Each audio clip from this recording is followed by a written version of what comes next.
کوز دیر چکدرا سب ډویژنل بار انتخابات سر ته رسیدلي دي چې تر مخه د دوه فریقي اتحاد اسلامک لایر فورم او ملګري وکیلان مشترکه امیدوار ILM اسد الله خان صدر او ملګري وکیلان امجد نواز خان جنرال سیکرټري منتخب کېدو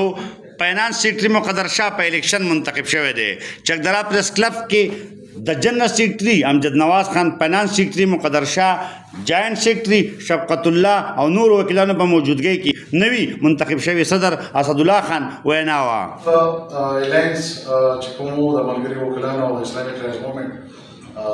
هغوی پینل چې په باري اکثریت باندې کامیابي لاسته کړه چې په هغې کې زه اسد الله خان بیګ پریزیډنټ نائب صدر ارشد خان ایډوکیټ جنرل سیکرٹری امجد نواز ایڈوکیٹ فائنانس سیکرٹری مقدر شاہ ایڈوکیٹ جوائنٹ سیکرٹری شفقت اللہ ایڈوکیٹ اور لائبریرین زمونگا زیشان الدین ایڈوکیٹ دا مونگا پورا پینل دا مونگا وګټله او دې وکلاو په موږ باندې خپل اعتماد اظهار وکړو چې غریب په هسټري کې په دومره مارجن باندې چې کوم ملګرو په موږ باندې اعتماد وکړو دا چېرته کې نوم شوي نو زه د خپل ټولو بار دا چې غریب بار د خپل ممبرانو ډېره بې انتهایي شکریه ادا کوم چې موږ باندې دا اعتبار وکړلو او انشاءالله تعالی دې موږ اوس دا همت راکړي چې په دې باندې موږ د دوی په اعتماد باندې موږ مکمل وتړل شو. دا اهم خبره چې کومه ده د وکلا چې کوم دغه کې د دې رول دا د چا نه سپورټ پناه نه دی په معاشره کې د دوی اواز هر ځای ته رسي او د دوی هر ځای ته د مظلوم سره ودرېږي.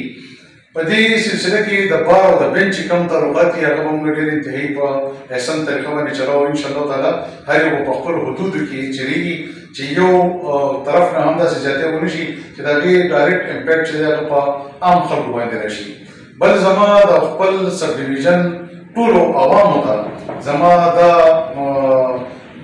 وینا ده چې انشاءالله تعالی د چکدرې بار چې هغه قانوني کومه هم مسله راځي هغه د سوسایټۍ کومه مسله راځي په هغې کې به بالکل په اولنۍ د صف کې به انشاءالله تعالی ولاړ وي تاسو ته او داسې چې څه هم راځي تاسو رابطه کولی شئ. مونږ به په دې کې هر طرف ته که هغه حکومت ظلم کوي که هغه د حکومتي ادارې ظلم کوي هغې ته به مونږ انتهایي په دغه سره ودرېږو او په آیرن هینډ سره مونږ د هغې مخنیوی به انشاءالله تعالی کوو. که د چا چې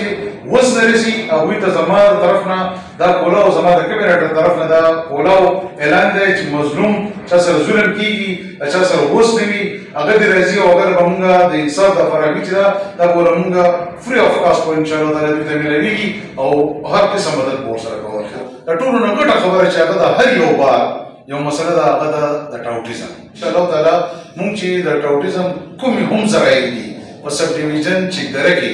د هغه به مونږ انتهایي په سختۍ سره به مونږ د هغې مخنیوی کوو او چې په دې کې کوم عناصر ملوث وي د هغوی خلاف مونږ باقاعده FIR او قانوني کاروایي به کوو. دا چې هر څوک